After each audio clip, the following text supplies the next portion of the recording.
Lip sync is much more than just synchronizing the lips to the action, to the dialogue. There are general principles and some fixed rules that make dialogue really effective. They involve accents, phrasing, flexibility in the face, and popping vowels for vitality. There are a lot of things we'll look at. In fact, there's so much that we have 2 sessions on dialogue. Good morning to you. Good morning to you. We're all in our places with sunshiny faces. Oh, this is the way to start a new day. And movable lips. Movable lips are the very best lips to talk and sing with. That was Miss Dorland in my grade 6 class. And she had very big teeth and very nice woman, but we had to start every day like that. That is not how to do lip sync. This is the absolute opposite. And you see these, isn't it, these magazines, these books, with positions of the mouth. This is the N, and that's the O, and in the cartoon books, in the Preston Blair book, you know, it shows you the positions. Well, it's all rubbish because there are no positions that fit exactly, isn't it? I mean, Kirk Douglas says N like N, and I would say N like N, Mrs. N, N, you know, depending on which teeth show. Everybody's totally different. So there are no mouth positions. There are closed mouths and open mouths, right? That's about it, like the Muppets, open, close. And everybody does it different. Everybody's lips are different, everybody's delivery is different. You know, in Oxford, they don't hardly can speak, they hardly move their lips. They're saying, reference points, everything is reference points. Milton, Paradise Lost. Picasso. Matisse, Morandi. Everything. Leonardo da Vinci. You see, so everything is. I mean, there's nothing working. They don't even make sentences anymore. So we go straight to what is called phrasing. If we say this is phrasing. It's a Hollywood term. Lip action. The first thing to say is, don't do this. Don't articulate every snap and pop. How are you? How are you? Now we'll boil it down so it's simple. Let's try it in just 4 positions. How are you? How are you? It works well, but can we make it work with only 3 positions? How are you? How are you? Phrasing from one position to the other. How are you? If we're saying the word fortune, fortune.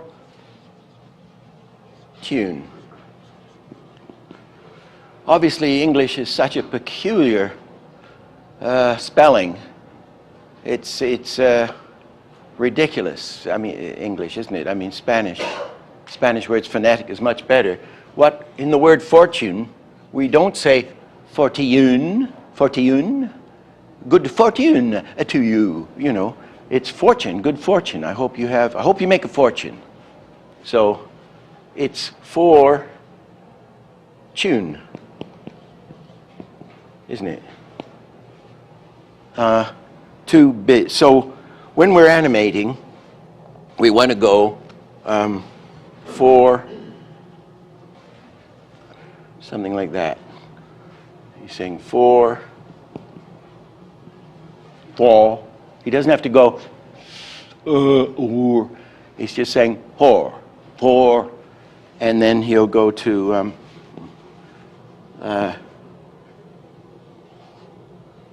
tune. Let's something like that. Tune. Two main positions. Go from one to the other. Fortune. Fortune. Two positions. And we phrase from one to the other. We do not do this. The first drawing would be the same.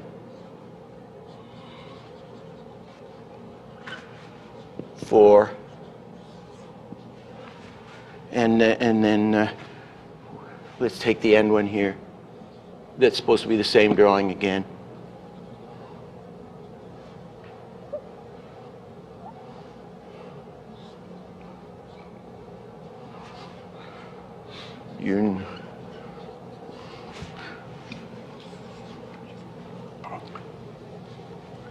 We don't have an in-between that's hitting the T. Okay? No. N-O. Okay? Don't open it twice. Don't open it twice.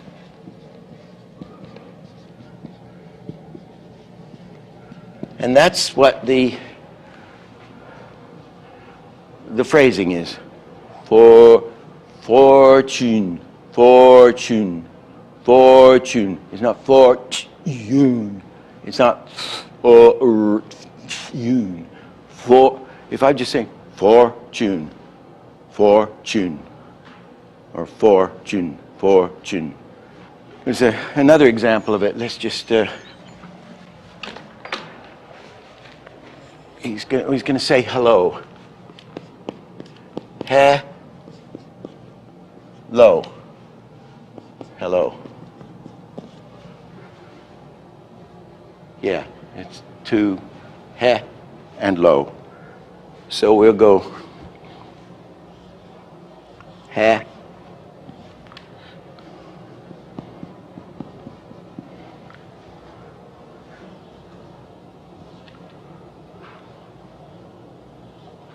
If that's an O.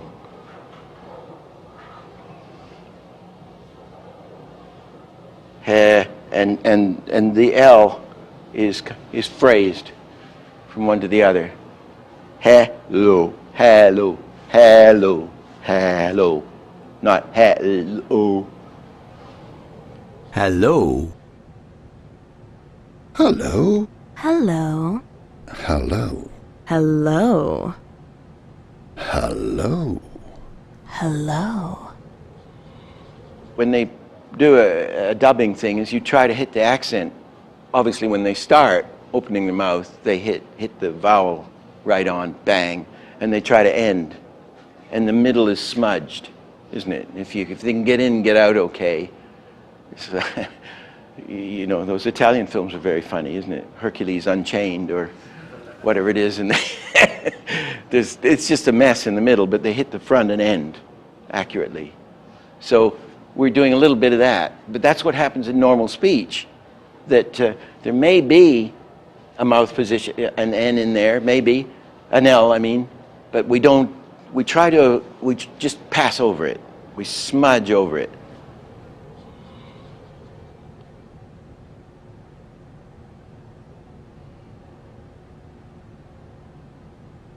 Elephant juice. Elephant juice. Alligator shoes.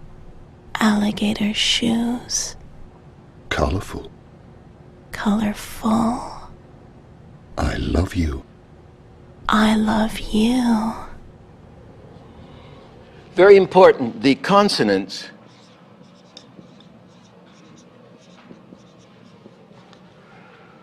are the closed mouth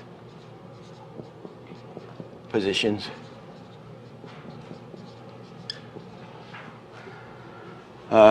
Say B, M, P, F. I'm just going to draw these as closes. I mean, there's no particular way to draw them because we're so different the way we do it. You could have P, well, P could be that way, F could be the other way. It doesn't really matter.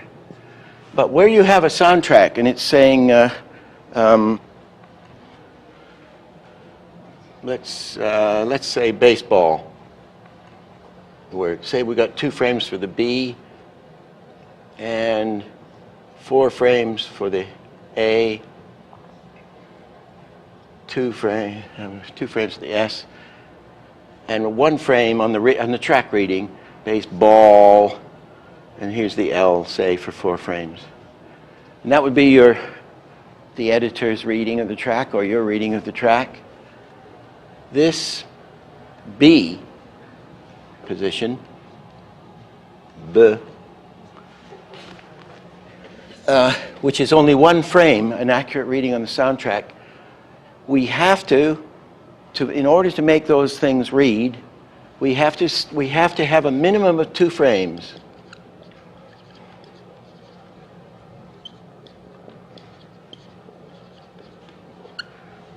To read. Now, in other words, the sound is B for 1 frame. We're going to steal, we must hit the O, right on the nose, right? We'll come to this sync thing. We must hit that O right on the modulation. So we can't steal the frame. We can't steal the frame from there, right? We've got to steal the frame from the S. So if I were drawing 1, say I'm on 2s, 1, 3, 5, 7, 9. I've got to smack that one. I've got to hit that one on 10. That's going to be drawing 10. I've got to either use 9 for 2 frames or put in another one. I've got to have a B that lasts 2 frames in order to read it. And the same with the M and the P and the F and any others that there are. Okay, now the interesting thing, and that's a rule. I've found no exception to that so far. And the most amazing thing is, I was recently studying a piece of live action, which is kind of like the camera just filmed me. There's a woman speaking in a close-up with the mouth about that size in the screen. It was quite a long shot. And she and I thought, well, you know, these things I'm showing, these are animators' rules, right? And they don't apply necessarily to actual reality. But the shocking thing was, an amazing thing was, that it does apply. Certainly in this case. I can't stand that lip. It's terrible. In this case, it did apply. She would steal, she's talking away, and she would steal from the S. She would be saying S, and the sound would even sound like S, but maybe it's a dead frame in there or something, but she would, on every single consonant, because I was real close, you could see the whole thing, and it's a sort of 25, 30 feet shot, 20 seconds or 15 seconds, with many consonants. She would always steal, she'd always have 2 frames for the consonant. Isn't that weird? Anyway, so that, I would say that's as far as I know, that's an absolute rule. Make those consonants read. You need 2 frames. Steal from the one before. Mark? On your hello, where you said skip the L, yes. It of course means if it's not stressed in the soundtrack. Right, could of say, course. Hello. Yes, or hello. And then, like the O in baseball there, you would want to Sure, see that. Sure. Okay. Yeah, I'm saying for a delivery just of a regular hello. Hello, hello, hello.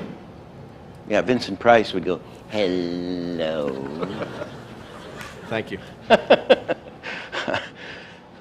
Yeah, absolutely, common sense. And oftentimes, of course, you'll have the S will be maybe one frame, and you'll have two frames for the B. Two frames for the B, however you want to write it.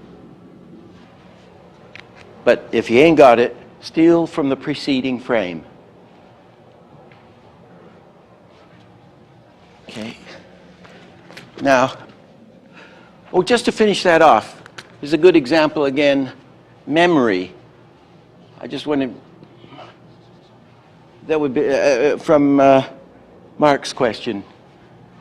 Memory, we don't say memory, well, maybe memories, sweet little memories. We say memories. We don't say three bits. We say memory. Memories of you, isn't it? I've got all these memories driving me crazy. What do I do with my memories? Memories, isn't it? Memories of you, isn't it? So we're busting everything down into the main components, for want of a better word. Okay, now the vowels. Let's use baseball, which is baseball. In actuality, is base,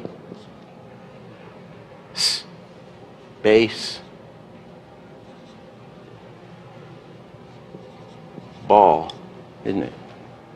Baseball. And you could almost lose the S's. Maybe it's going to be bay, ball. We're going to smudge over the S. Let's see, I have to do it to see. We start with the B.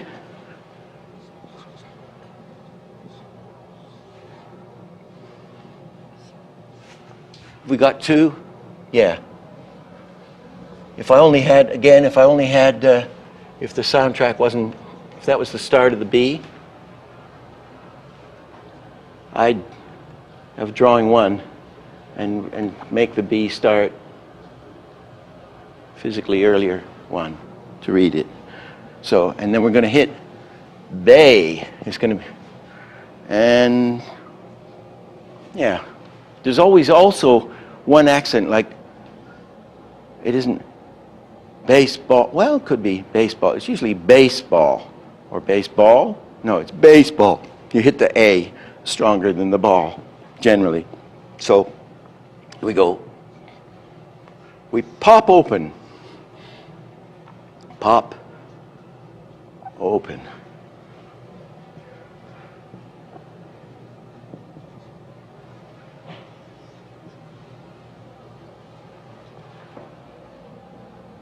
No in-betweens. No drawing in the middle there. And that gives you the right, and that's what happens in lip action. They pop on the vowels. We speak so fast, it's so articulate, so much is going on, that the vowels pop. There's no in-betweens. And we're going to go back to S. Let's put S here. Let's say we do have it. We're going to sort of show an S. It's almost closed, isn't it? That's a little better. There's your S. And we will go to the, we'll cushion back with other drawings, halfway.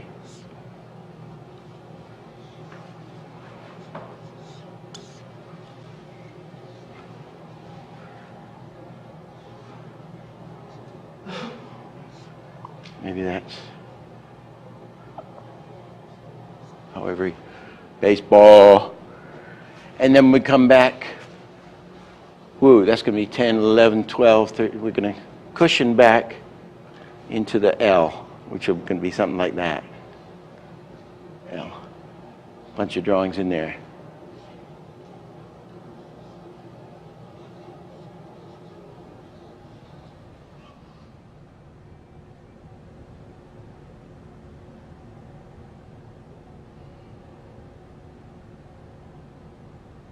Baseball. Baseball. Baseball. Baseball. Baseball. Baseball. Baseball. Baseball. Cricket. But I'll do bang again. Here's bang.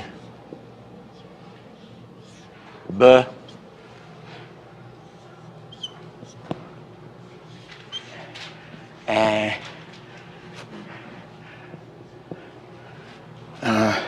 We're going back to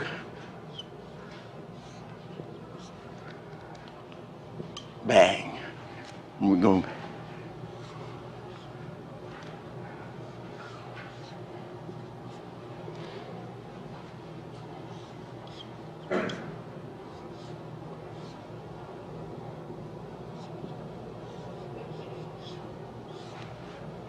That's it.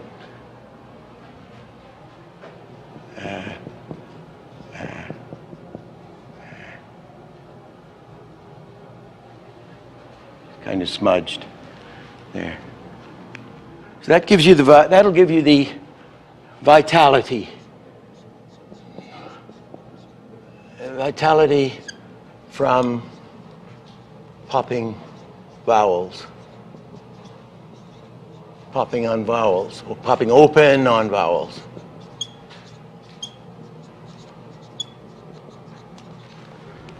Bang. Bang. Now, one thing you might do, which happens a lot, supposing this one isn't quite as popped open, but it's popped open, you might cushion at the bottom, of course, right? This might be bigger. And I don't know, it would tend to be starting to go up again. So that would become your extreme down position. That happens a lot. You can even do that on some things. Bang, bang. When it's bang, pop on the pop, bang, and then come up. You probably need a couple more drawings in there.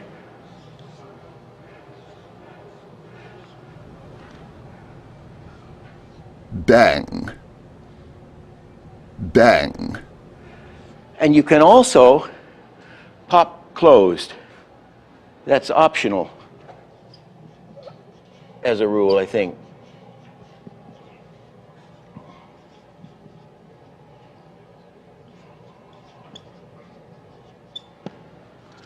But nearly always,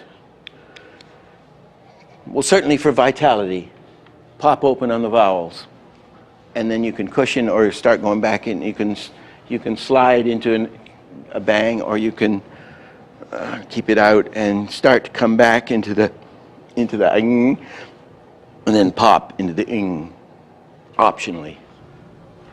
Bang. Bang.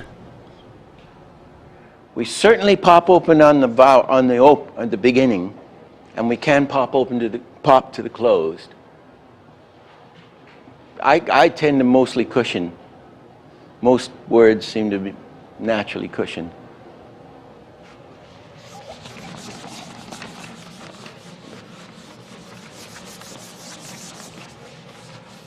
And just to think for the front, if we're doing a thing, somebody says, ouch. Ouch. Or ouch. Ouch. That's pretty lousy. what we want to do is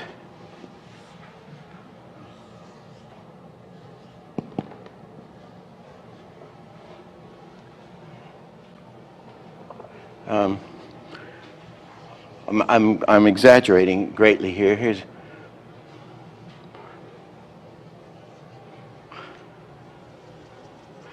you want to in lip sync. You want to compress the face quite a lot. When it comes back up here, it's probably going to swell.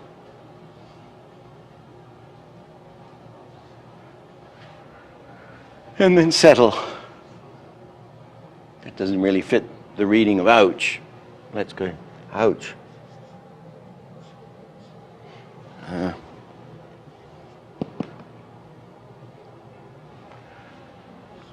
Ouch! Ouch! So we know that the skull is hooked. Wait a minute. The jawbone is the teeth are hooked, are part of the actual skull. The jawbone's on a hinge, moving up and down. And these face muscles, especially if you're getting older and you got neck, broad, there's a hell of a lot of meat going on in here, so we can stretch. It's not squash and stretch, it's distend. Distend and compress. So use a lot of, if you study live action videos or something, there's an incredible amount of distortion on the human mouth, especially when somebody's angry or something, you know, or when they're volatile, you know, there's quite strange things going on. Our faces are surprisingly mobile in action.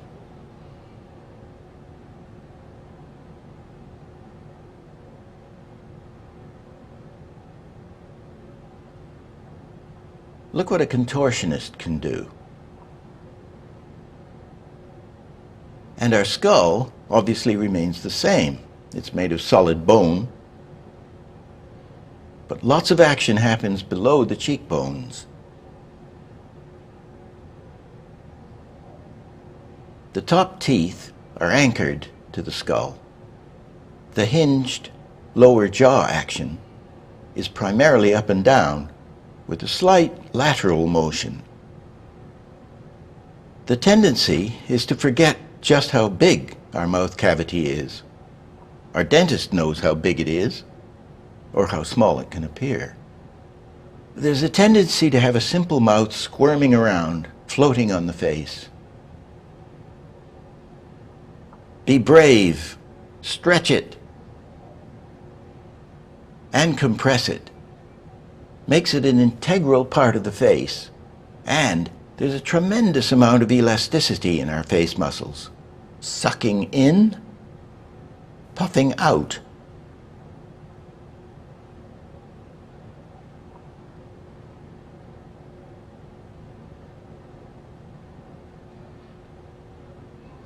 Take someone chewing. Cheek, face, nose, and eye are affected. Lips up, flattens the nose. We can interchange any of these positions.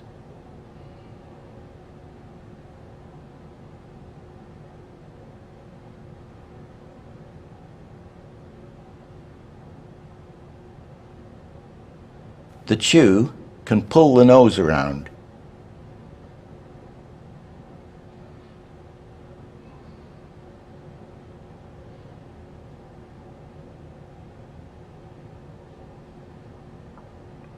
Again, we can vary the order of any of these positions.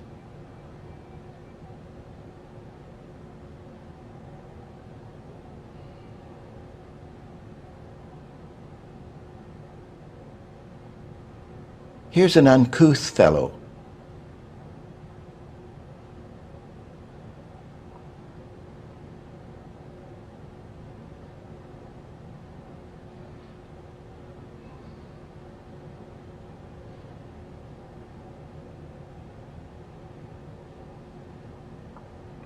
It depends on who is doing the chewing.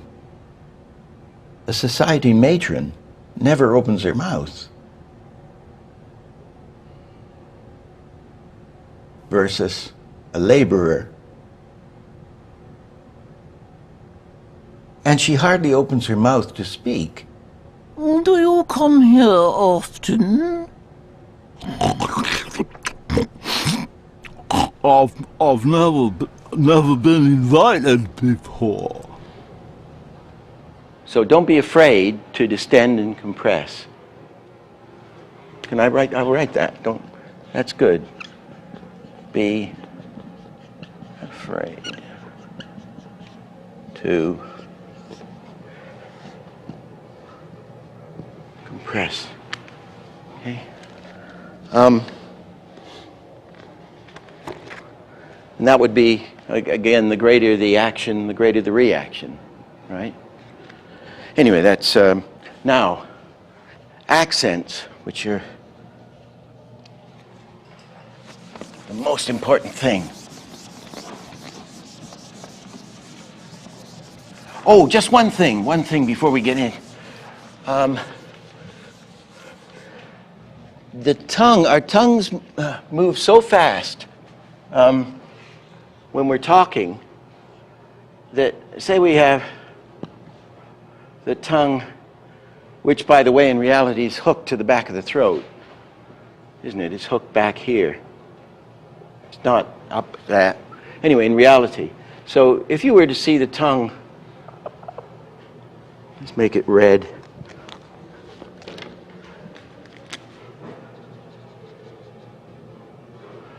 The tongue up there. And he's saying N, that would be N, that could be an N. And it's going down here.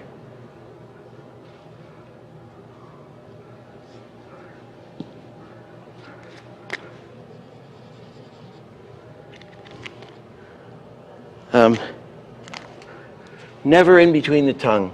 Never have a drawing in there where the tongue is halfway. I mean, as an you might have it there for fun if it's like we did, hey, hey. Needy. Needy. Never. That's a rule. That's a hard and fast, as far as I know, between the tongue. It's too fast in reality. The main thing is accents. And there's body accents, head accents,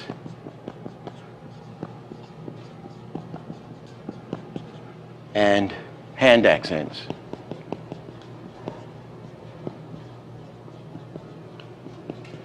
So that's for dialogue. Very important, very, very important. And I always, if I have any regrets about anything, any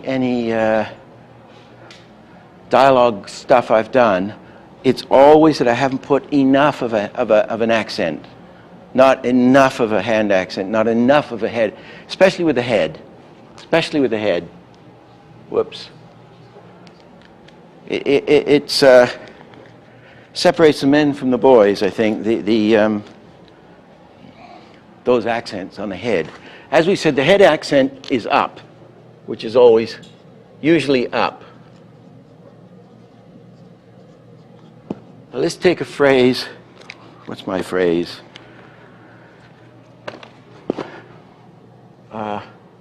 Well, at last,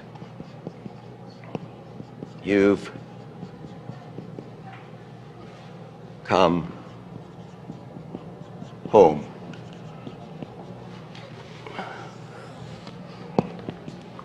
I'll put it on the sheet. I'm just guessing at how it would be. Well, where, oh, pause, at last you the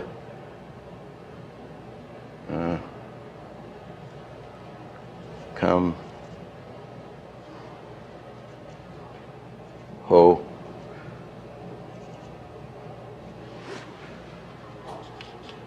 it's probably too short, but for our purposes it'll do. Which are we going to, in a piece of dialogue, there's so many ways to hit those accents.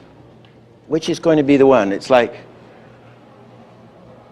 well, at last you've come home, right? Well, at last let's do it. Well, at last you've come home. We're hitting well is the accent. And the accent would be on the E, on the vowel, right?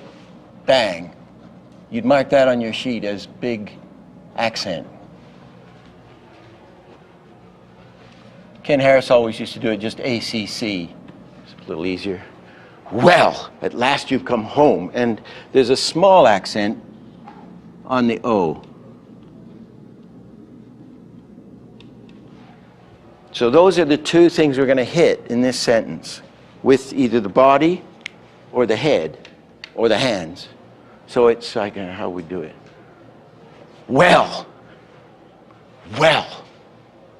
It's not going to be well, I don't think. The heads tend to be up.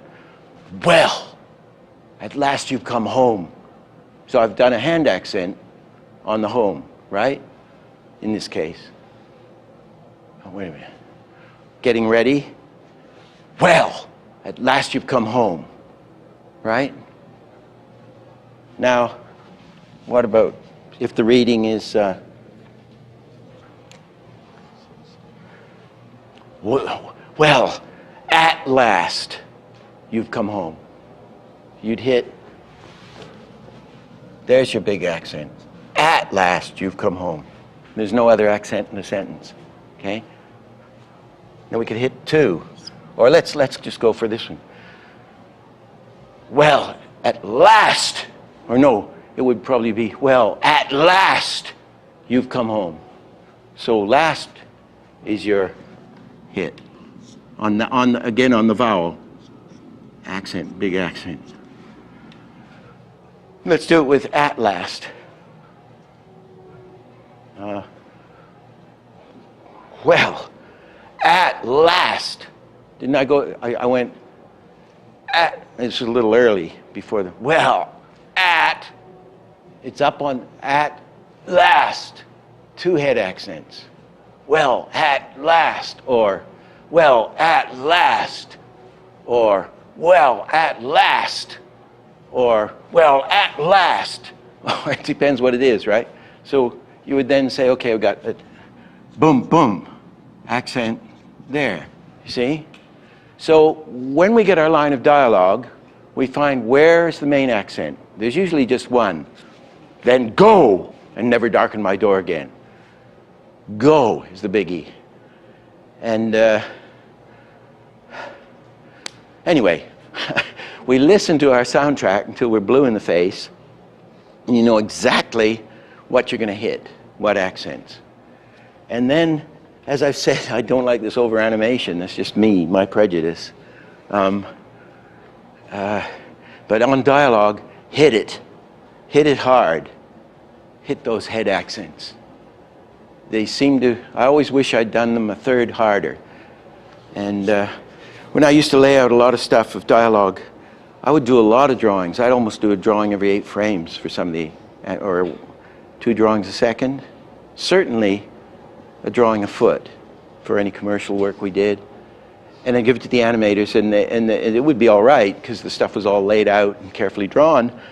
They wouldn't hit those accents. I would just say, oh God, they're not hitting the accents. You've got to hit those accents, especially with the head. Now the Disney thing, Frank Thomas, a master of lip sync, said the last thing he ever did was put the mouths on. They did kind of body sync, like, you know, sort of well, at last you come home.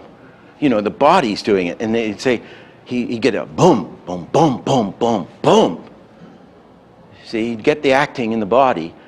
And then the very last thing he'd do would be put in the mouth action. The mouth action was irrelevant. It was just the polish on it. So don't start with the lips. And you can sketch it in lightly to indicate what you're doing, but don't get hung up on the lips. What you got to get is those body accents. So we've covered phrasing, popping vowels, flexibility in the face, and accents. But there's still a lot more to dialogue. And we'll dig into that in our next session, which is dialogue number 2. One final thing. We will show you the underlying secret of animation and dialogue.